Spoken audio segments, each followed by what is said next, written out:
Live from the Talking Joe studios, it's Talking Joe with Chief and Chris.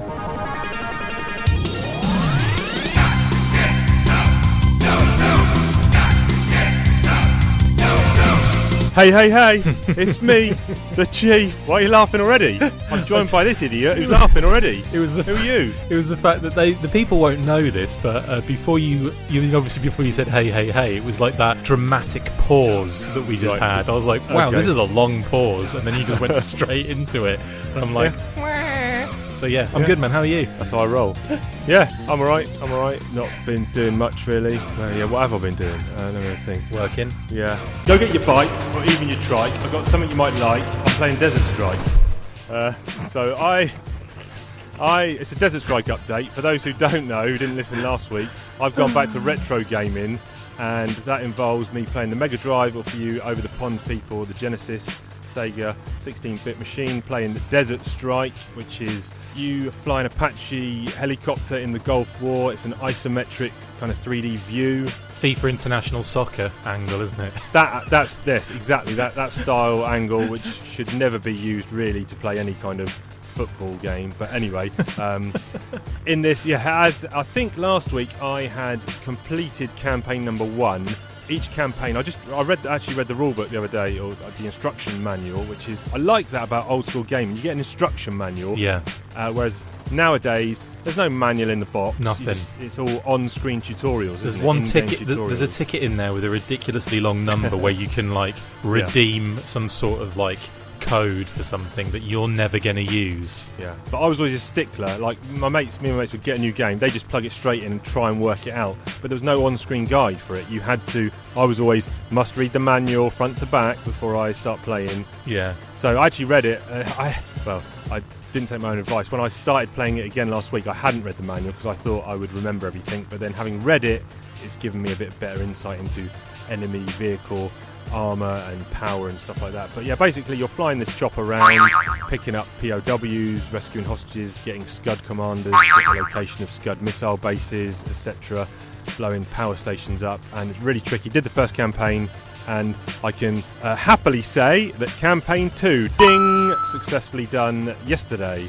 So I'll be moving on to campaign 3, which apparently has some sort of out in the water speedboat action where you've got to chase down the evil bad guys and blowing up more power stations, etc. And I will no doubt give the listeners a recap on Desert Strike next week. I'm going to complete it before you even get to report on your third campaign. Just going to say doubtful. But it's so hard, that game. Yeah. Did you ever play Pilot Wings on the SNES? Yeah, love Pilot Wings. When you completed that game, you went into this random Desert Strike style computer game mission. Did you ever get that far into it? I want to say yes. I remember something like that, but I don't remember enough to convincingly say yes, I did that. I remember that because again, that was before the days of knowing everything about everything constantly before it even gets into your hands, and no save points or anything. Yeah, and with Pilot Wings, obviously that was really difficult as well because there was certain missions. It was all free falling through rings, which was a really good mission, paragliding, and doing all sorts of things like that. And then when you finish all of those different missions, and again, it took a long time to complete this for me personally.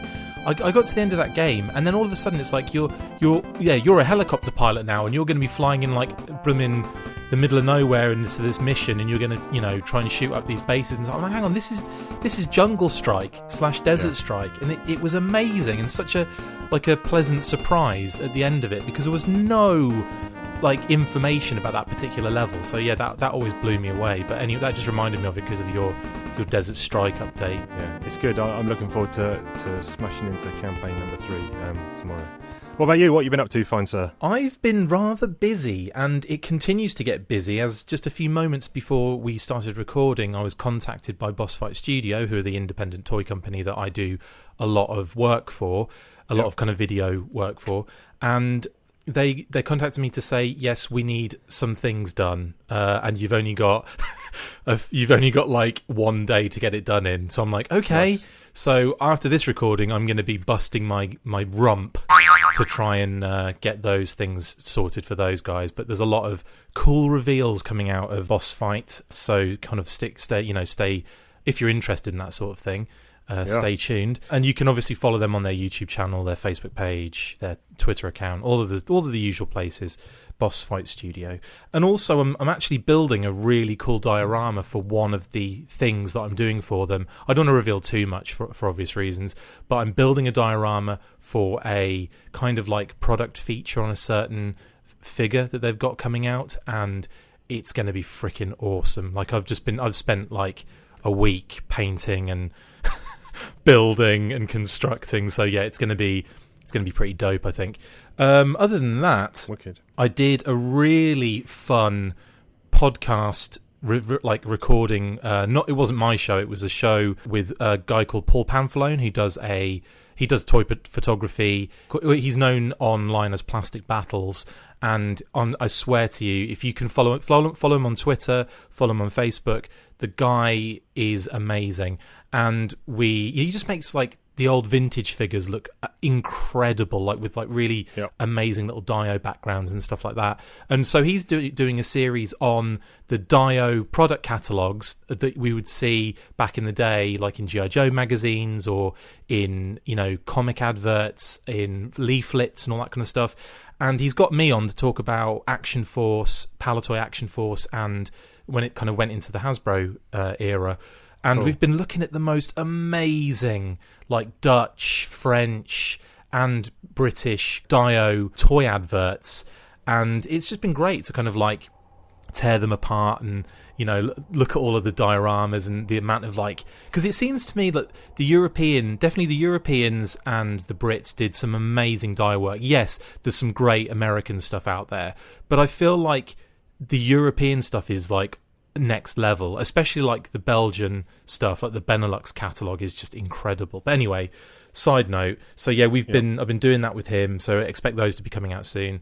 And looking after my poor boy Max, my little doggy, my little schnauzer, mini schnauzer Max. He had another trip to the vet this morning for a treatment. He's having cold laser treatment on his back and his leg because he's got a bit of pain back there. He's getting on a bit now, but he's still basically a puppy.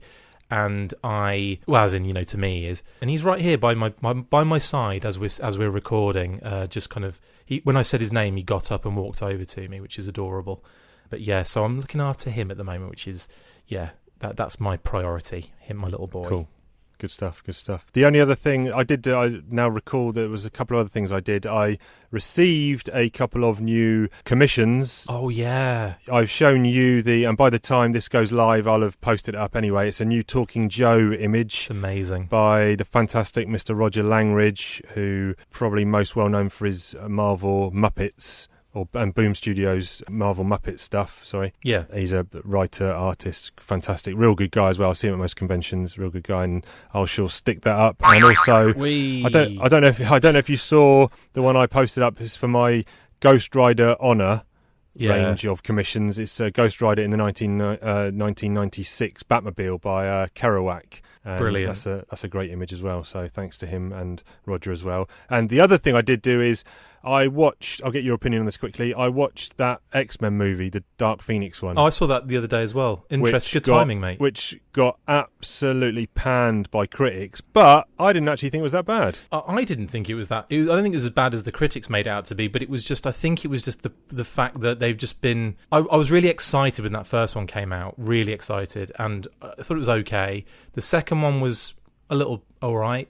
But Age of Apocalypse, I think it was. Was that the second one? Actually, that was the third. Third one. The first one was like the one set in the 70s, I'm which thinking I Days thought of Future. was okay. No, yeah, the Days first of Future Past was the second one, which I thought was a lot better. Yeah, true. It was one, Apocalypse, which was garbage, wasn't it? Which was one of the worst movies I've ever seen. Absolute, utter garbage. I was really sad, actually, because I was really excited to see Psylocke on the big screen, and it was just such a disappointment. And really was. But anyway, the new one, I thought it was all right. It was better than Apocalypse by far. Yeah, probably on par with the second one, I'd say. Yeah. It's kind of like the most average group of like movies ever, in my opinion, with that Apocalypse being really, really low on my listing. Agreed. Let's cleanse our palates. Oh, It's yeah. time for beverage for the show. Blah, blah, blah, blah, blah, blah, blah, blah, blah, blah, blah, blah. Beverage for the show. Do-do-do-do-do-do. Beverage for the show. Do-do-do-do-do-do. Now I am gonna go do-do and drink my beverage for the show. You can kick us off this week, my friend. Well, I'm going because I've just gone nuts on these drinks, literally nut milks, and I've gone with another Califia Farms probiotic dairy-free yogurt drink, cultured nut. I do, I f***ing do. I've had the first one, which was 2 episodes ago, was the strawberry one, which was nice. Are they really sponsoring the show? They are now. Califia. Super Califia. Califia. Califia Farms. So it was absolutely delicious. Loved it. Guzzled that one down. Then I had the mango on the last episode, which is an absolute peach. I nearly said it was absolute mango. And then now I have super berry. So it's the, like I said before, Califia Farms probiotic dairy-free yogurt, super berry cultured nut milk drink. 25.4 fluid ounces. That's 750 mils, and it's got It's a big boy, yeah. 10 billion live cultures, CFUs per serving. Greedy. That's greedy. Canary U's. I don't know what that means. And yeah, plant-powered probiotics. Let me bust into this bad boy and try this one. Here we go. You ready? I was born ready. Oh yeah. Oh yes. Oh that. Okay, so that wins. This wins That's the three best of them. nut milk. This is the best nut milk of all 3 of them. I thought the mango was gonna be the one. I honestly did, but the super berry has shot into the lead. Yep. Yeah, beauty. What have you got? I've got a Schecter's Organic Energy Sparkling Green Tea and Mint Flavoured drink. What does it say on the side? New packaging, same great taste. I don't know what the old packaging was like, so I can't judge them on that. The old packaging had a horrible taste, mate. Yes. Old packaging, old taste. No artificial colours, flavours, preservatives, no taurine. Who's licking the packaging anyway? That's what I want to know. Here we go. Let's have a go. It's a 250ml can. Let's have a taste on this. Man, I'm well ahead of you in the mills on that one. Had no real idea what this was going to taste like. A sparkling green tea with mint. My brain couldn't comprehend those things together. But I'm going to have another. How's it landing? Really nice. Oh, good. Surprised me. I honestly get really anxious before you give the answer. I don't know why. I've literally got no horse in this race. No. Why do I care if you like or hate your drink? Yeah, I'm It says, please it like says on the side USDA organic, so it's obviously a US product. United States Association, right? Yeah, but it's got no mention of fluid ounces. It only says mils, which is obviously a European thing. So weird hybrid, but good. I'm disappointed that it's only 250 mils. That's my biggest complaint. But flavour-wise, very tasty. Very tasty. Guess what? What? I've already finished mine. 750 mils. I've literally just quashed 750 mils into my guttocks. That is impressive. Yeah. I do not want to be anywhere near your toilet at the end of the day. Why would you want to be near my toilet at any stage, anyone's That toilet? sounds like a perfect segue to go Inside Chief's toilet. Not Chris's toilet, mate. Whoa! So this will be a bit of a touchy one, maybe. I'm not touching you. I don't care what you say. And the views of Chief do not reflect the views of Talking Joe. Well, that's exactly what they reflect. That's all they reflect. Yeah, correct. So I was out with some friends. We were having Already a meal. lie. This is already a lie. I have no friends. We're having a meal out, and it's the end of the meal. Bill comes, and it's got a service charge already attached to the bill. Right. Now, this is the controversial bit. I do not tip. Now, obviously, okay. So I'll quantify that a little bit. If I was in the United States of America, which is a tipping culture, then by de facto, then I probably am going to tip. Yeah. I have been there, and I have tipped when I've had food, and I've tipped when I've been in Vegas and I'm winning money, etc. Big wads of money, and but in the UK, my philosophy is, and I'm happy to people for attempt to say I'm wrong, but I'm not. My view is these waiters and waitresses are paid a wage to do a job which is bringing me my food. Yes. Why do I have to pay them extra? When I go and buy a video game at the video game store, I don't tip the guy because he sold me the game. Yeah. Well, I don't understand the mentality of having to tip someone who is being paid to do a job already. Yeah. The argument is, they're paid such a low wage. Well, are they? I don't know. Maybe they are, but get a better job. Well, that's the thing in the States, is that the kind of restaurants, they do it on purpose, and they push the tipping angle so that they don't have to pay them a lot of money. That's effectively what it is. It's really just a horrible situation like that in the US. Yeah. The other thing is there are a lot of places now that are changing that. And because the tipping thing, it's a pain in the ass. It's so stupid and pointless. Yes, it's nice to give someone an extra tip if they've gone above and beyond, and I agree with that, and I would do that in the UK before I even knew about the US thing. But if someone goes and does something extra special they didn't have to do for you, fair enough. But when it's just done as and you just put this is 20% extra you've got to put in. It's like, off. I'll tell you what, I'll tell you how much I'm going to give you based on the service you just gave me. The fact that you didn't smile at me, or didn't even give me the time of day, or said something really rude, or my food was shit, or this, that and the other, and I've still got to give you 25%. Off. For me, it's the expectation that I have to tip. Big time. Which I don't like. And also, maybe I've not been out to eat enough, but I don't think I'm doing air quotes, what's over and above the required service level. The person brings me my food in a timely manner. I mean, that's up to when the chef has finished cooking it. Yeah. I get my food delivered to my plate, and 5 minutes later they come around and say, "Is everything all right, sir?" "Yes, fine."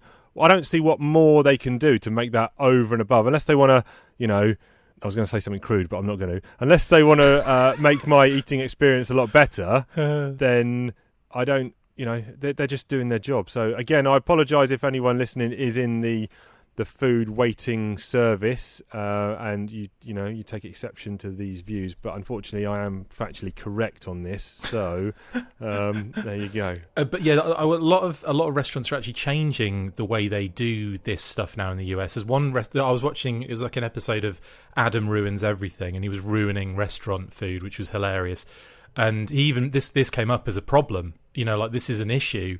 And this new restaurant are basically paying their waiters and their waiting staff. They're paying them really good wages that don't need to be topped up with tips. And it's not fair on anyone involved. It's not fair on the customer, and it's not fair on the waiting staff, because it's just shitty, and it creates bad feeling and resentment when there shouldn't be any. You should be going into those kind of places, paying the money that you're being told to pay for that particular item, or that food, and then leaving. It's got to be.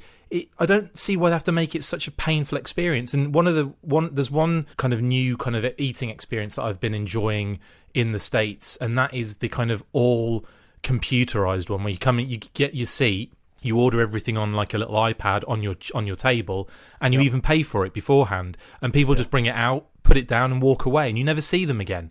And it's that's how it should be. I'm sorry, but that's just how it should be. You don't need it. You should. The guys that just made the food can bring it out. Do you know what I mean? It's that simple.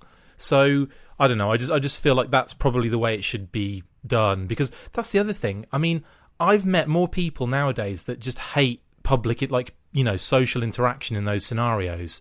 And I'm a gregarious, I'm outgoing, I like meeting people, but I really don't enjoy those kind of situations when you have to awkwardly shoot the for like a few minutes, and sometimes they're a little over friendly and you don't really like it because you don't, they're not that good at what they do. Or they're the only place for me where it's win-win-win is Vegas. You're gambling at a table. The waiter/waitress comes over and says, "Do you want any drinks?" And you say, "Yeah." Everyone, like 6 people around the table, "Oh, we'll have a bud or whatever." Sure. She comes back. You tip her a couple of bucks each. That's fine because effectively the drinks are free, but I'm giving her $2 for the bud for the transfer. Fine. For the transfer. So she gets 6 people. She gets $12 for that. She goes off and does another table. So she's probably earning raking it in $60-70 an hour. I'm getting really cheap drinks, and the casino gets me spending more money at the tables. So win-win-win, baby. Yeah. In any case, we've gone inside everyone's mind on that one. Yeah, yeah. It's time for comic talk. Comic talk, oh, comic talk. Larry Hama writes them, Chief and Chris discuss them, whoa. Comic talk, oh, comic talk. Larry Hama writes them, Chief and Chris discuss them, whoa. The whole point of this podcast. Yeah. We're 20 minutes in. We're now talking about the comics. So for all the people who are still with us, we're going to be talking about 124, 125 and 126. Let's just have a quick rundown on the covers. Issue 124. Triple Threat. So you've got some new guy on the left who we will find out is called Headhunter. Actually, no, was he Headman. Headman, sorry. I think he might have been briefly in 1 or 2 pages of the last issue, actually. He was. Cesspool in the middle and Slice on the right. You've remembered action. because of the orange slice thing, haven't you? No, I guessed. I completely forgot, but now I have remembered again. Brilliant. I like this cover. It's gorgeous, yeah. It's a good composition. 125. This is a killer cover. Love this one. Oh, is this the Flint one? This is Flint being dangled on some ropes with some vipers looking overhead. And it looks like some sort of zombie hands are coming out of the plasma tox or whatever. Oh, it's amazing, isn't it? Yeah. Good. It's a really good cover, cover. Stuff. Technically doesn't happen in the comic because he's got someone else attached to his back, but that's more... Right. This is more vibrant, this cover, just having the one person on it. 126 is a great cover. This is a big close-up on Firefly, and it's got images/flashbacks of ARAH Kage stuff. Yeah, the Hardmaster getting killed. Photos of the family, Cobra with the money, water cash. Yeah. The one at Vegas when he was getting those cheap drinks. No, he was working. He was a waiter at the time. All right, okay. Meet Firefly. He knows where the bodies are buried. Nice. Well, actually, that's a bit.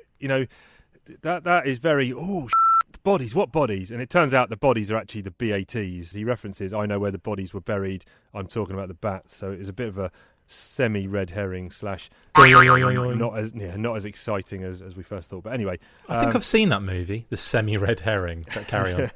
They're all scripted by Larry. Obviously, we've got Andy Wildman now on regular pencils, Randy Emberlin on inks, Rick Parker on letters, Bob Shreen on colours. It's an interesting little 3-parter here because for the first 2 issues, you get a split of all 3 storylines. And then for the first one is a split of all 3. Yeah. The second issue is just the Cesspool and Headman stuff. Yeah. And then no Ninja. And then 126 is just Ninja. Just the Ninja, yeah. So it's kind of like split up into that way so they can kind of fit everything in.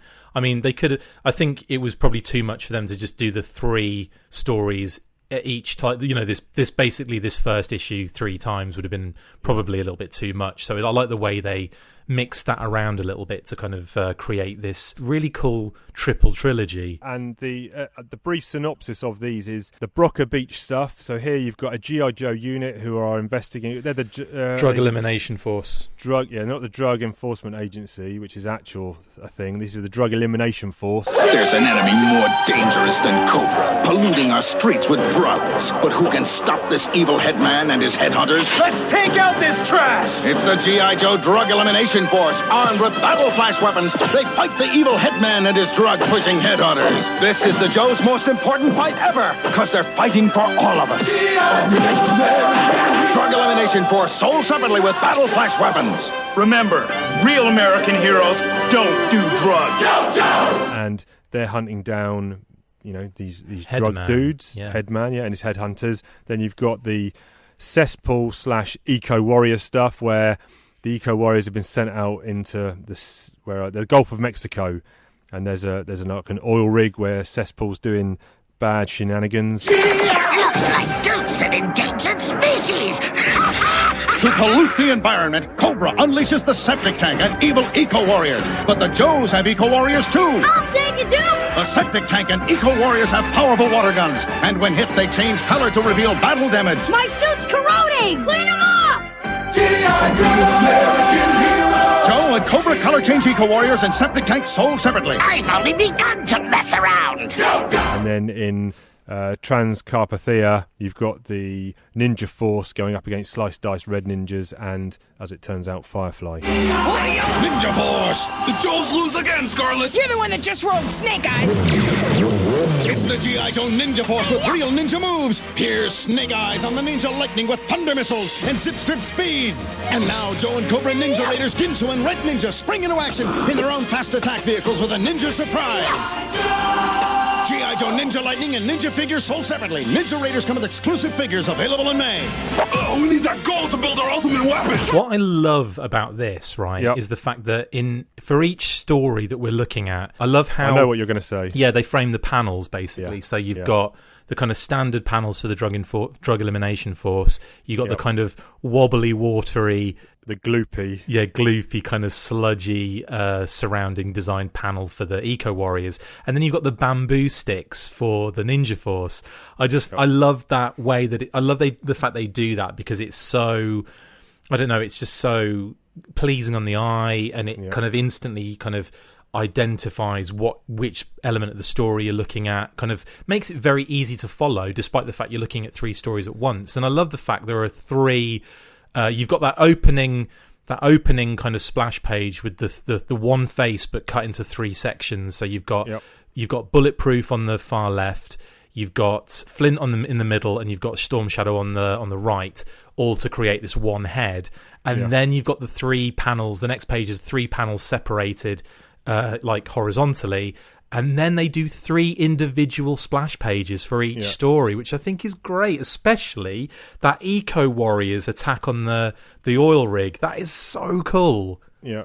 I mean, it's very good composition here. Like you said, it's very clever design and something that sometimes gets skipped over by the reader, but yeah, really good. And I'd need to pick up on this straight away. Page 2, a couple of things here.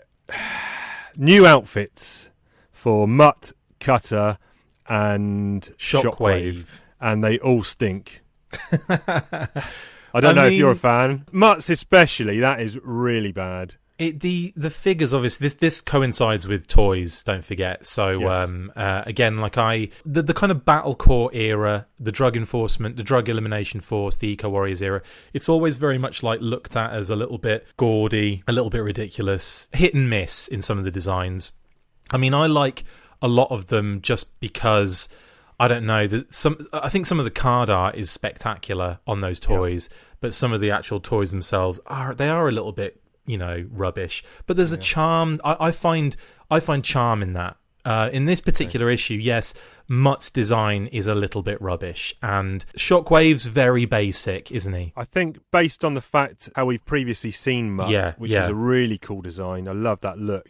Yeah. And seeing this was just I know what you're saying.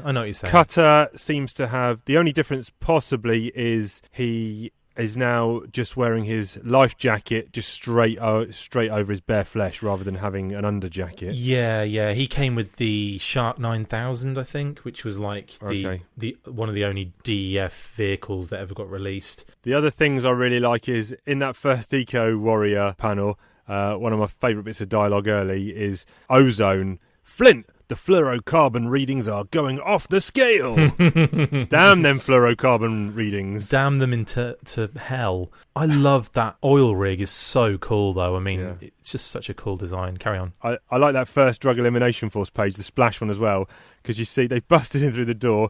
The headman's there with his headhunters, who in the previous issue were wearing white. Now they're in dark blue black. So that is an immediate outfit change for them. And... on the floor, the bit is a massive bale of weed. Yeah, I know. They just got it all out there in the open. It's amazing. So just to clarify, Cutter did come on single-carded Drug Elimination Force with the orange vest, and then he was repainted and used again for the Shark 9000. And you'd probably hate the Shark 9000 one even more, because he's gone from just wearing the sleeveless kind of lifesaver to a green sleeveless lifesaver with yellow bits and bobs on it and white trousers. Ouch. It's a crazy colour scheme, but yeah. Quite something. Yes. Comic talk. Oh, comic talk. Stop. Rewind, selector. It's comic talk, but not as you know it. I'm asking Chris questions. Let's hope we don't blow it. I found some ads in this comic I'm reading. Chris's brain is working overtime. I think I hear it bleeding. NFL and NBA trading cards. He's digging up answers like bodies in graveyards, cereal, candy, and video games. His knowledge is good. Is it as good as he claims? Can he name the X-Men or even the Avengers? Landing answers like, right, we might need some dentures. If you don't like this segment, you best take a walk, because it's comic ad talk within comic talk. Amazing. So it's a new segment called Comic Ad Talk within Comic Talk. I've got an advert here for Super WrestleMania on the Super Nintendo Entertainment System. Right. Can you name the 10 playable superstars in this game? So let's clarify. This is in issue 124, which is May 1992. Although the game is dated 1991. Well, Hulk Hogan then. Hulk Hogan 1, check. Macho Man. Ding, check. Oh God. Undertaker. Yep, Undertaker? he's there. Yep. Oh, it's got to be the Legion of Doom. Both Legion of Dooms are there. Hawk and Animal, yep. Brilliant.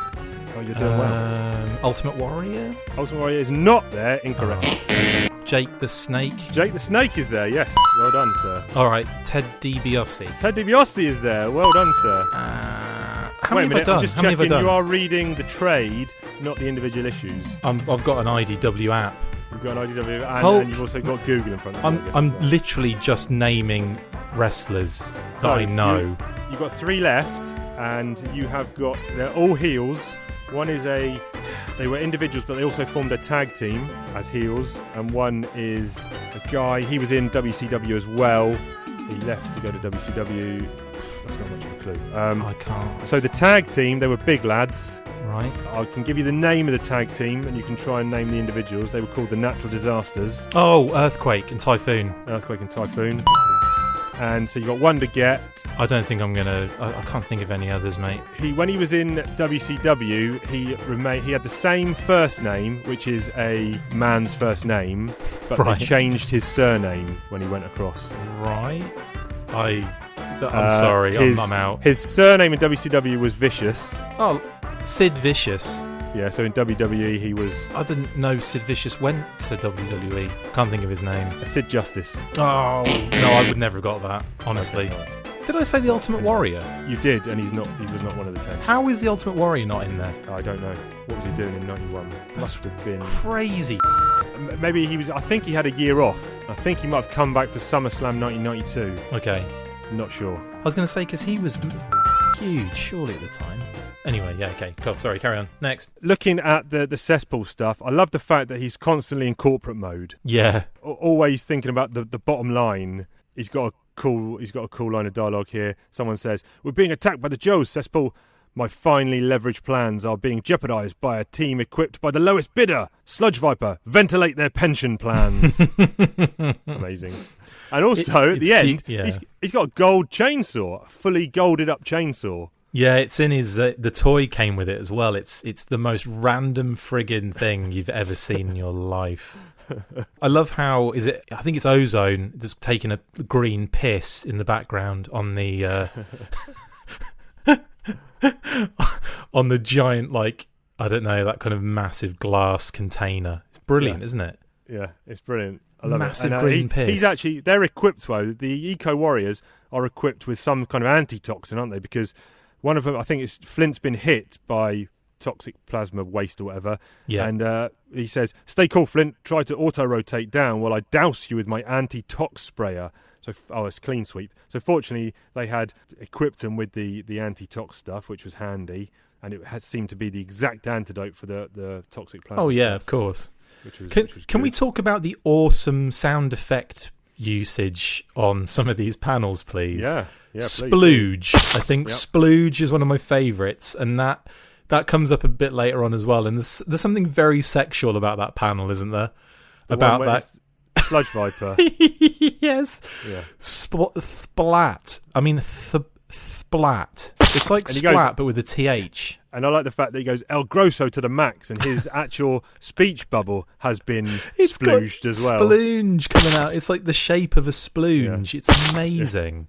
I just find this so adorable. I mean, you've got the drug enforcement, the drug elimination force. I'll say drug enforcement. Drug elimination force are chasing down Headman and the headhunters.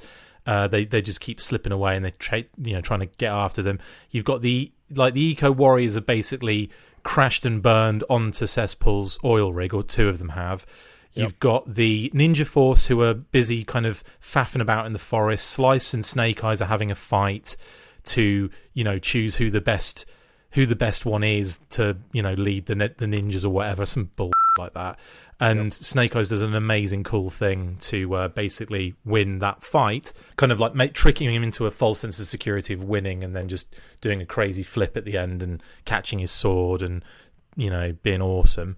And then we have the final panel where the mother of the young boy who the drug elimination force were that they got the information from her that this drug thing was going on in Brocker Beach, because her son is kind of like basically on drugs. The dad has gone in there and already been killed. The mom comes out and gets shot and dies, and the kid's there crying over her. And so the drug elimination force are kind of like, right, let's get some vengeance kind of thing. Flint's captured. Flint and Clean Sweep. Flint and Clean Sweep have been captured, and all of a sudden there's the guy that everyone thought had been killed, the kind of warlord of the Red Ninjas, everyone thought had been killed. He gets up, we can see him from the back, and he's like, the reveal is, oh my god, look who it is. Yep. And that's the end of the issue. Yeah, and that where you said, oh, he's taken a blow and you don't find out till 126. I found a cool page 9 is a really cool one, because this is again a bit of symmetry. You've got Bulletproof taking a shot to the chest. The Red Ninja has taken a sword to the chest. Yes. In the middle, the Sludge Viper has downed Flint as well. Splooge. So he splooged again. Him, yeah. How many splooges are in this? This is going to be the new Wilhelm scream of the Battle Action Force comics. Just quickly, Bulletproof, this was my first introduction to him. I don't think he probably features much in the comic after this. He feels like a bit of a Shockwave upgrade, but they have put an upgraded Shockwave in this story. Yeah, I mean, yeah, yeah. Just another new addition to the line. He's got the digital camo, so that's quite similar. Yeah, it's interesting. He was a brand new character toy at the time, and this is Larry kind of put him in there. He was the head of the drug elimination force, so he does kind of have a purpose, shall we say? But yeah, it's kind of. I mean, I really like this first issue. I've got to say, I think it's visually gorgeous. There's elements about it, like that cesspool splash page where when Ozone's urinating in the background. That looks like something you'd see in the Teenage Mutant Ninja Turtles comic, like the Adventures, like the UK Adventures ones. That's very stylistic, very bright, very cartoony. But there's something that really, it works with these particular stories, because the Ninja Force is very far-fetched. The Eco Warriors is really highly, brightly coloured, and the Drug Elimination Force are garishly designed as well. So it works beautifully with all this colour, and it's one of the most dramatically looking, I think really beautiful artistically. There's really loads of energy, and the compositions are great, the panel design, and I think it's definitely. When you get to 125, it was a little bit of a letdown, because apart from the cesspool origin bit, which is really cool, brilliant, yeah, the rest of that 125 issue we'll probably discuss now just doesn't seem to capture what we saw in 124. But if you do, in the back of issue 124 here, if you do have a time machine, pop in it and head down to the Motor City Comic Con, March 28th and 29th, 1992. This is in the Dearborn Civic Centre. What is that? Dearborn Civic Centre? Oh, yeah, I know. Dearborn. I was reading that. I was like, Dearborn, that sounds familiar. And there's a movie I used to watch on repeat all the time as a kid.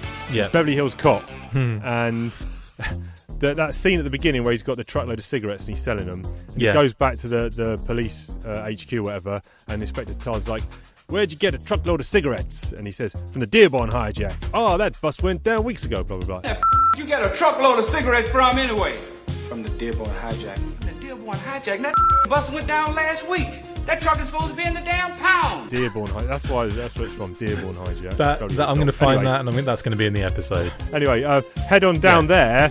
March 28th, 29th, 1992. You'll see over 30 guests. You'll see John Romita Jr., Jim Valentino, Rick Leonardi, Matt Wagner, and meet the staff of Marvel Comics. So awesome. Do that. Let us know how it went. But like we mentioned, we'll finish off 125. Then we'll talk about the ninja stuff. So yeah. Well, going into this issue again, like obviously we split into the two stories now. They're still using the panels to kind of identify what's what, which is kind of cool again, and I do like that. And there's some really nice, like, again, the beautiful art and really nice, vibrant colours and like that shot of if you kind of scroll through a little bit, there's a really nice shot of Ozone kind of doing like it's almost like flipping on his battlecopter as he's zipping past the oil rig or zipping away from the oil rig, and it's just I just love that. I think that's really awesome. I keep calling it an oil rig, but it's not. It's a sludge rig, if anything. Yeah, I guess. Yeah. And the Drug Elimination Force are getting their handed to them. The Eco Warriors are getting their handed to them. The only teams in this that come out looking like, they're competent is the Ninja Force, and they're not even in this issue. So congratulations. A couple of things I want to pick up on here. So Freebase Freddy, as he's known, which is the kid whose mum and dad is now dead. Yeah. There's a panel there above where the sludge rigs, your man's flipping away from it. The panel above, Cutter and Bulletproof just left him. Yeah, really over his dead mum with a assault rifle just there, and so good work, guys. And then a couple of pages later, he's picked up this assault rifle. I think he's supposed to be about 15, 16. He looks like he's about 40. And that's what drugs do to you, mate.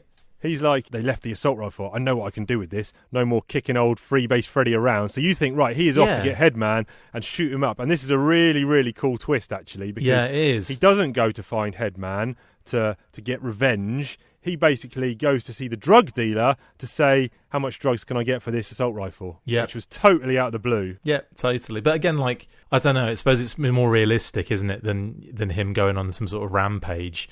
Yeah. But yeah, that's really nice little twist. I thought it was a good little twist. I like the fact that when they're carrying the Eco Warrior, when they're carrying Flint across the that kind of the interior of their rig, it's all really kind of there's no health and safety going on in there basically, and the floor gives way, and one of is it the Sludge Viper goes in there, and it's like Toxo Viper goes in there. Yeah, it is a Toxo Viper. You're right. And he's got a cool line actually. Says Paul, he's like, one of the distinct disadvantages of being in the leaky soup brigade. Yeah, the suit they give you is as worthless as a politician's promise. And I love that image, that hand coming out, which is kind of the hand from the cover. You know what this reminds me of? This reminds me of RoboCop and the guy who gets smashed into the toxic waste and then comes out and he's all like, and then gets absolutely obliterated by the van. But yeah, that's what that reminds me of. Probably, I bet they took that's where they took their cues from in that sense, the artist anyway. Fan of the cesspool origin? Oh, totally. And this was the picture I was telling you about in the last issue that was my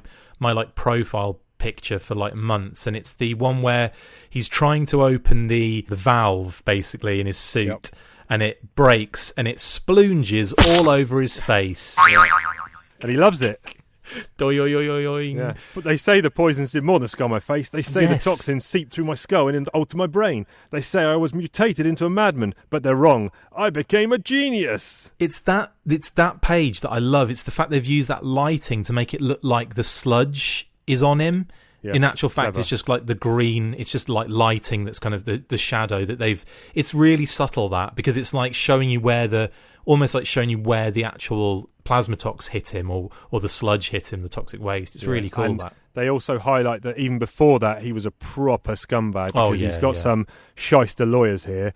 And one of them, he's like, where can I skim 20 million from? One of them says, I have a plan to trick the workers into converting their life insurance into comprehensive medical coverage and then assigning them to high toxic density work areas. If they die quickly, we come out way ahead. Exactly. He's a scumbag. So... And the conclusion to that storyline is where they've called in their secret weapon. So you're like, oh my God, what's this going to be? Some new vehicle, some superpowered laser cannon? The secret weapon actually happens to be Mr. Jones from the Attorney General's office. Yeah. Who, briefcase in hand, basically says they've seized all of Cesspool's assets. And this is where it gets, it's that little silly bit where, why has he now just suddenly decided to stop shooting sludge at everyone? Yeah. This pen pusher's turned up, and now he's just in a verbal argument with him. And the Joes are smiling, saying, see ya, all right, we're done now. What, this guy's not going to jail, are we led to believe? Why didn't they just do that in the first place? If that's the case, it's a bit silly. It's fun, but it's a bit silly. Yeah. And also Headman escaped, by the way. And Headman did escape, yes, yeah, because he comes up in a couple of issues' time. But now we will move on to the issue 126, which is all about the ninja stuff. And the reveal is Firefly. So there's a couple of things that I like here. We move on a couple of pages, like page 4. There's a really cool, it's almost like a profile. Can I just say, before you say anything else? Go on. The opening splash page is him hidden. The last issue had him, you didn't know who it was. They've already given it away on the cover, and they've already given it away with a massive title at the top of the splash page. So know who it's going to be. And I kind of thought, like, they've been so guarded in the past about, like, you didn't see Snake Eye's face, but it was like you could just about see it in that one issue on the cover, but then you go in and then you see it. So, like, I kind of feel like this was a weird play by them to just go and balls out and say, look, Firefly, meet Firefly, it's Firefly, and then you open the page and it's still trying to hide it from you. I find that quite funny. I mean, is it one of those scenarios where the cover sells comics, so if they put Firefly on the front, that's going to shift another, few thousand issues? I don't know. Or would Snake Eyes and Storm Shadow not do that? You know what I mean? Like, they're arguably more popular. I don't know. Just an odd choice. So, regarding Firefly, I do like that. It's almost like a profile page where you see him priming some dynamite, and he's collecting a briefcase full of money. In his old gear. In his old gear, where Storm Shadow's giving us the history of Firefly in case you're a newcomer. And I like his recap on how he escaped from the landlocked freighter. He mentions he says, besides I knew where the bodies were buried, and then he's talking about the bats. So in the freighter where people were dying and Billy and Zartan are escaping, he found the bats, he got them operational, and he got them digging out of the freighter, etc., which is how he got out. I like all that. In terms of him in his new green outfit and him being a ninja, I don't think I'm on board with. No, it was always a push. It was always a forced kind of angle, wasn't it? Yeah. Now I did find, I'll see if I can find it. I did find a letter in Postbox to the Pit where they talk about this issue, and Larry mentions that this is something he had planned for a long, long time. I don't know if I believe him or not.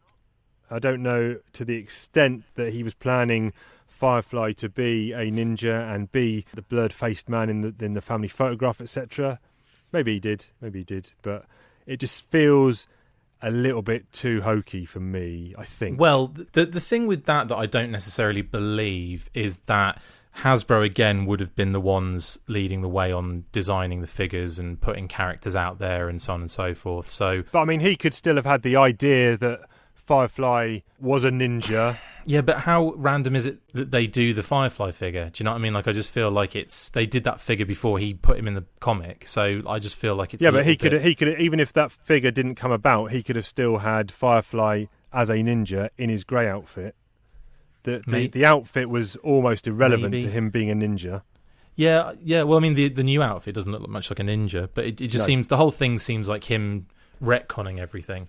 Yeah. So it just feels more like that than anything else. There are some other good bits in here. Some of the action, and fight scene stuff is good. I like. Yeah, it's beautifully drawn. Again, like, there's loads of cool stuff in it. It's like the Firefly bit for me is like, okay, yeah, I'll let you have that one. We'll move on.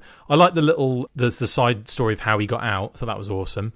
Yep. And the fact that he didn't tell anyone else he was doing it.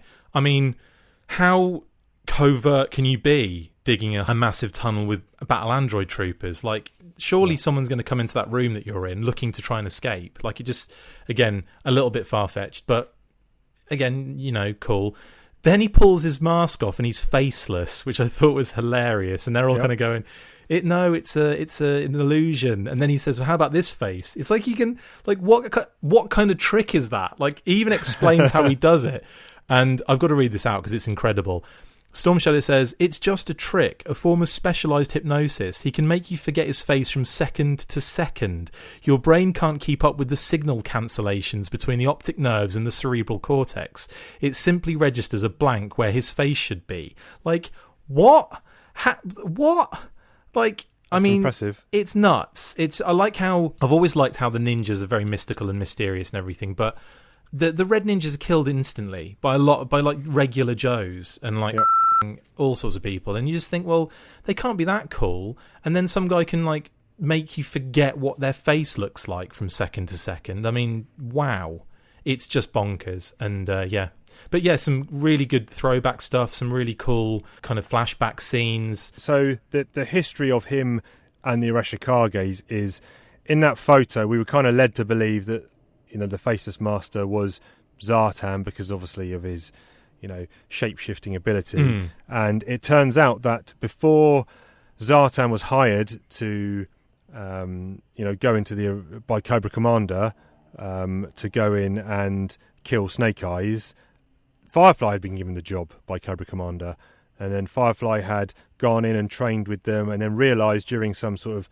combat duel or whatever, he realised that, wait a minute, I'm no match for Snake Eyes, so I'm going to use the money to then go and hire or get Zartan, or suggest to Cobra Commander we get Zartan on the case instead. Yeah. And then, actually, when he peels off his Red Ninja stuff, he's got his green outfit underneath the Red Ninja stuff. The full outfit. Yeah. And it's like really bulky, and there's like grenades on it, and and it's not even like a strap across his chest. It's like a metal it's like the halo from Halo he's wearing across him. It's nuts. So a couple of things that I'm a massive Serpentor fan, and he appears in this comic when Firefly's digging through the landlocked freighter, because Cobra Commander was told the only people that escaped were Billy and Zartan.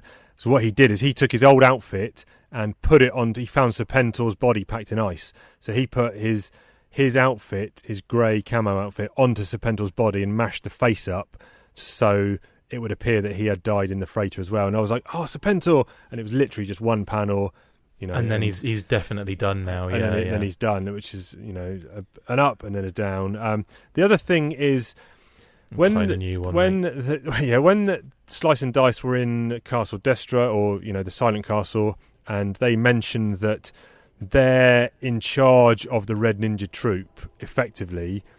Now it gets revealed that the Red Ninjas had a leader, which is actually Firefly, but Slice and Dice weren't even aware that Firefly was the Red leader, or the Red Ninjas leader, and I thought they were in charge of the Red Ninjas. So I don't really know if that's something that's got holes in that plot, or whether I've not understood it correctly, or where Slice and Dice fit in with the Red Ninjas, but it felt a little bit confusing. Well, you know, they were just led to believe that they're in the hierarchy, but didn't know about the one above. So I wouldn't worry too much about that. Right. Okay. And the last page, well, just before the last page, Firefly's revealed himself, and then all the ninjas, all of them, Ninja Force, Slice Dice, all the Red Ninjas, they all get taken out by gas-firing BATs. Luckily, Firefly's got a gas mask as part of his new uniform. They're all taken down, and Firefly's standing over the bodies. He says, I also found on Cobra Island my very own brainwave scanner, and you see it in the background. He's transported it through the jungles and the woods of Transcarpathia, and there it is in the background with a nice comfy cushion. I mean, it just gets a little bit ridiculous, doesn't it? But I mean, it's a fun issue, and to be honest, I preferred the Eco Warriors. I think out of all three of the stories, I preferred the Eco Warriors story. Just, I don't know, because it was really cool and fun, and has cesspool in it and all the splunges. The Drug Elimination Force one was okay, but it was a little bit kind of, you know, they didn't look very good. Basically, they were kind of shown up very easily by, you know, these drug dealers. But this story, I liked the it's always fun when there's a reveal and it's a bit shocking, and it's like, Firefly was the guy. Oh my god, that's cool. And there's some elements of it that are, again, like lots of fun, but then it gets ridiculous at times. And like that one thing you just mentioned about the brainwave scanner being like dragged through, it's like, what? So the plan was to get the ninjas in that forest, do all of this, and then brainwash them. High concept. Very. Again, it just felt a bit lazy, that one. I got some profiles in the back of these issues, which I'll post up. We've got a double-page splash of the Brawler. Cool. We've got in 124. In 125, I've got a profile drawn by Larry Harmer of Zartan. And then in 126, I've got a quality gung-ho profile drawn by Ron Friends. And actually, in the back of 126, this postbox to the pit, where it says, many readers assumed the faceless man in the family portrait was Zartan. He claimed he was at the ceremony where Onahashi, the master swordsmith, presented the clan with an art sword and somebody took a picture. Everybody in the group photo was either a family member or direct descendant or a master. Zartan was never a master of the Arashikage clan. It is doubtful they would have included an apprentice in the portrait. The formal Arashikage family portrait, known to most readers as the one that the Blind Master whips out in G.I. Joe issue 62, page 10. This was an earlier portrait, and the Blind Master refers to the Blurred Man as Onahashi's assistant and an adept practitioner of the Koga ninja style. Zartan was never an adept of the Koga style. This, therefore, was the assistant who preceded Zartan. I've been saving this one up for years, Larry. Wow. I mean, that does kind of go some way into kind of cementing his explanation. It's pretty solid. Yeah. But I still think it was all retconned. Right. You can still retcon all that. Yeah. What's your Yo-Joage on this as a 3? Well, I think we can rank it as a 3 because all 3 of those stories kind of conclude. And they all run concurrently during these 3 issues. So yeah. What are you giving it, my friend? Well, I think it's fun. It's beautifully drawn. It's just gorgeous to look at. It's high energy. Like you zip through it, but you're enjoying it as you're going through it. And it's like G.I. Joe at its best in a sense, and it's in its wackiest best, not necessarily its most practical best. But because of that, I'm gonna give it an 8. Okay, high 8. I think I'm gonna go in with a. I'm not over fussed with the drug stuff. That's almost like easy to miss in the other stories, isn't it? Because the other ones are so vibrant and in your face and ridiculous, and that one's just like. It's almost like they have less panels as well. Yeah, I did like the Eco Warrior stuff, and I like parts of the ninja stuff, so I think overall I'm going to give it probably a mid to low 7. Next week, we've got, I think 127 is a one-off, so we'll include that, and then I have no idea. I'll post it up on the social medias, which other issues we're going to read. We'll probably do 128, 129 and 130 if that's the end of an arc. But your best bet, if you're listening and reading along, is just read them. Just read as much as you can, so when you come to the show next week, you're fully armed and fully prepped. Is my advice. Exactly. And before you do that, though, listen to this, because this is where Chris talks toys. Chris talks about toys, ho, ho. Chris talks about G.I. Joe.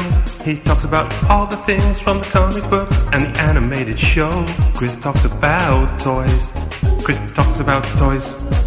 Chris talks about toys. Chris talks about toys. Hi. Yes, for this particular week, I thought it'd be fun, because I'm, super fun. I'm a super fun guy, to talk about something that we kind of see in the comics. Yeah, intriguing, right? We kind of see it in the comics, but more importantly, we didn't really get it. What we got was a Toxo Lab. The fight to save the environment continues with all new Joe and Cobra Eco Warriors. They've got awesome water guns and color change battle damage. And here comes the G.I. Joe Eco Striker with Cobra Slam and water cannon. Take a bath, Cobra. Toxo Lab, Eco Striker, and Eco Warrior Soul. G.I. Joe, a Cobra Command weapon, Eco Warriors, Toxo Lab, which is like a little playset for the Cobra Eco Warriors. Okay. And the one that actually came out was released, I believe, in 1992 in the US. Didn't come out in the UK. We got the septic tank, and then we got some of the figures, and I believe we got Cesspool, Clean Sweep, Flint, Ozone, and then the Sludge and the Toxo Vipers. So we got like the main group of figures, and the septic tank, which is a HISS tank, but called a septic tank and retooled, and it's got fun little water squirting features, and it's crazy colours and everything like that, which is fun. But what I wanted to look at today was this Toxo Lab, and it's just a hilariously awesome piece of G.I. Joe history. Now, as I said, it doesn't come out in the UK. We only came out in the US, and it's just brilliant. So if you can imagine, obviously with the card art we would have explosions or digital explosions, or you'd have slightly different coloured versions, or you'd have that tiger stripe mist in the background on some of the Tiger Force figures. So what do you expect to have in the background of a Eco Warriors figure or box? Sploodge. Exactly. Neon multicoloured splooge. It starts from like dark red bottom left and works its way around like to orange and then green and then blue and then purple and then like this really bright pink colour. That's what and then white behind it as well. So you've got this like splooge explosion going on in the background. The card art is just the dopest. It's got a ton of like figures on the front. So you've got Cesspool on the top with his gold friggin' chainsaw. You've got, you've got Sludge Vipers and Toxo Vipers on the front. You've also got, in addition to that, Barbecue, who was an Eco Warrior, being gripped by this giant clamp arm, this like green mechanical clamp. And he's like dropping his weapon and it's squirting water all over the place. And basically this whole base is incredible. It's like it's purple and green. It's got like red and green weapons all over it. And in the middle is this huge tube, like glass, well not glass but plastic, see-through plastic tube that you could put water in and you could drop figures in. And obviously when you put those figures in, they would change colour on, because that was the feature on the Eco Warriors figures. And there's a really nice toy product image on that box. Again, we'll post all these on Twitter, of Flint in that particular Toxo tank changing colours. It's really, really cool. And and it's just bonkers. Like I'll share some pics of it kind of, in its actual play mode. And it is just brilliant. It's so vibrant and bright and colourful and ridiculous. And interestingly enough, there was a proposed Arbco playset that was supposed to come, that they were kind of planning on doing, or they at least did concept drawings for back in the day. I'm not sure what year it came out. There's a really, really good podcast about the entire thing by Joe Declassified. I'll also post that link on our Twitter page so you guys can listen to that. Really good. It's like 2.5 hours long, but it's just loads of info about the Arbco playset, unproduced. And this thing, I've got an image of it as well that I can post on the Twitter page. And this thing is just like the same thing as the Toxo Lab, but on crack. So it's basically like the middle element is the Toxo Lab, and then there are these platforms and gangways and like rails to hold on to and all that kind of stuff, and ladders and like pipes going in here and stuff dripping into little kind of like cups and boxes and stuff. It's just amazing. So I think the plan was to have something very much like, like the Ghostbusters and He-Man with the sludge and the slime and all that kind of stuff. But then obviously that was kind of scrapped for the water thing. But, you've just got some really cool like things on this particular Arbco concept art, and there's this big like plunger button with a cobra symbol on it as well, which I just expect you push that and that squirts, that kind of pushes the water around these pipes and into the different arenas and areas on this playset. It's just brilliant. So for those that haven't seen that, and thanks to Joe Declassified for that image, by the way, you'll get to see that when we post it. And it even says like they even did like an Arbco, which is Cobra with Countdown Conundrum style. But they've even kind of made a fake Arbco logo, and they've written underneath it "active chemicals for active people." I don't even know what that means, but it's hilarious. Brilliant. And the Toxo Lab. So, like I said, really awesome, just piece of fantastic G.I. Joe history, I think. It's brilliant. And it was also released, it was reused, or the tooling was reused for the Street Fighter 2 line that came out, obviously, with in the G.I. Joe line, the Street Fighter 2 figures and vehicles.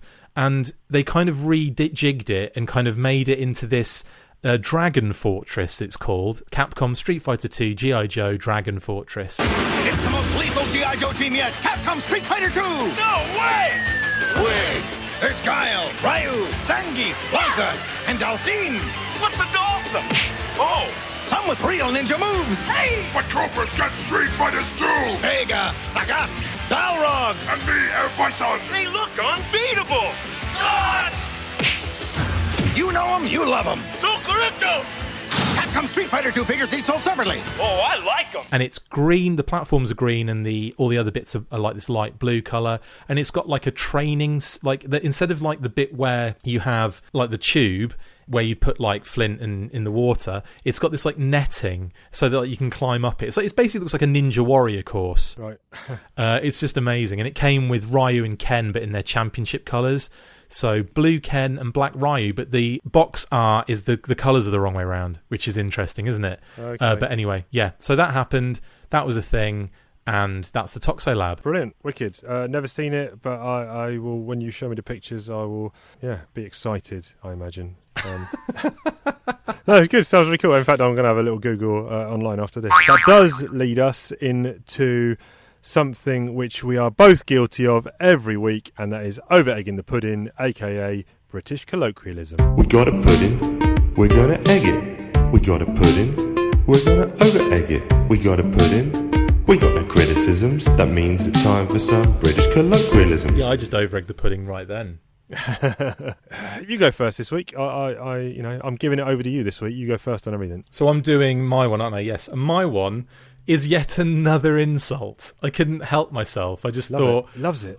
I just love my insults. And it was because I can't remember what the reason was this week, but I ended up on you're going to know what it is as soon as I say what I saw on this video. It was a clip from Only Fools and Horses. But before you say it, do you know what I'm going to say? Can I say it if I think I know what it is? Just nod your head if it's about Rodney. Does it begin with P? It does, yes. Yeah, go on then. Okay, so my colloquialism this week is plonker. What a plonker. Plonker. Plonker. For something large or substantial, that's the mid-19th century. Also, penis, and a general term of abuse that was popularised by the BBC comedy series Only Fools and Horses. Yep. There you go. Plonker. It's a good one. My one is I'm going to Cockney rhyming slang this week. I was reading a comic yesterday. It was 2000 AD, which is my favourite. It's dubbed as the Galaxy's greatest comic. I think it's my favourite. I know it's my favourite comic of all time. For those who don't know, it is a British anthology weekly comic featuring Judge Dredd. It has been running since 1977, weekly. It's been over 2,100 issues, or progs as they're known, published, which is an amazing feat to do that weekly. And I was reading a strip called Absalom, which is it's a black and white grayscale series set in present day London, about a detective, and there's lots of supernatural goings on. It's really, really good. You can get trades for it, buy it. But in it, one of the characters, some big beefy dude called the Governor, says to Harry Absalom, Harry, start using your loaf. So loaf is my one today. Nice. Which means head, and you get that from loaf of bread, head. Amazing. And I don't have to go into any... I don't have to read this one out this time, do I? No. So loaf is my one. Go and use that if you can in the coming week. Or as we're in the future... No, we're in the past, your future. Everyone's now present when you're listening. Use it, or hopefully you will have used it, or you're going to use it. Anyway, you know the score. What we do have to do before we close out the show is do something that goes like this. Chief asked Chris a question. Chief asked Chris a question. What'll he say? What'll he do when Chief asks Chris a question? So it was food last week. So this week we'll go to pop culture. Who do you think is your favourite Looney Tune? Wow. So... Okay, were the Animaniacs Looney Tunes? I guess so, yeah. I guess so. I guess the biggies are probably Bugs Bunny, Tweety Pie, Taz, Daffy, Porky Pig, Sylvester, Yosemite Sam, Marvin the Martian. I guess they're your biggies. Yeah. I don't know. That's a tough question. I mean, Pinky and the Brain, they weren't Looney Tunes, were they? This the thing, like, all of the old school ones are all cool and everything, but I was never a massive fan of it. Like, I was more into... You're a Disney man, were you? More into like the realistic cartoon stuff. Like, you know, the kind of younger angled stuff I was never really like a massive fan of. Pepe Le Pew, was he a Looney Tune? He was, yeah. You see, he was he was like, I found him like, like it was interesting, but at the same time, he's like really problematic nowadays because he was like really sexually aggressive. Yeah. So probably and not French. him. Yeah. I don't know. This is really hard. What about?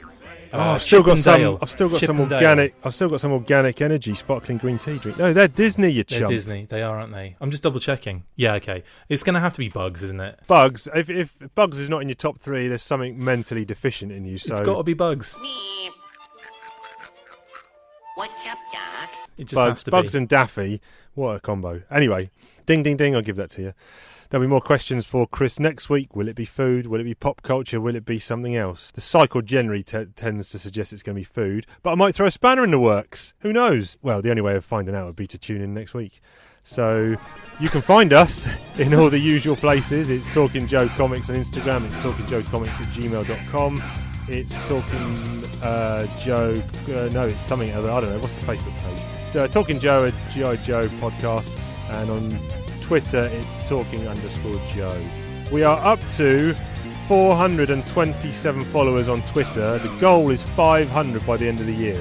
So we need 73 more followers on the Twitter by December 31st. So let's make it happen, people. Spread the word. If you want to like and rate and review us, you can do that. Go to iTunes, give us 5 stars, say Chris and Chief sent you, do all that jazz, or rate us wherever, Spotify, Stitcher, Cast, Podbean, wherever. Do all that good stuff.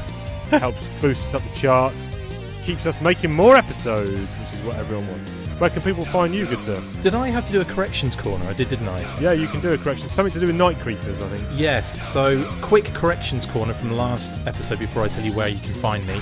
I did this last week as well. I did that shout out to Jim Griffith, and it took me ages. So on the last episode, I completely forgot to mention the amazing Nordic card art for the Night Creepers that they got in the Nordic countries, and one of the reasons was because they couldn't show any characters on toys, using weapons in an aggressive fashion.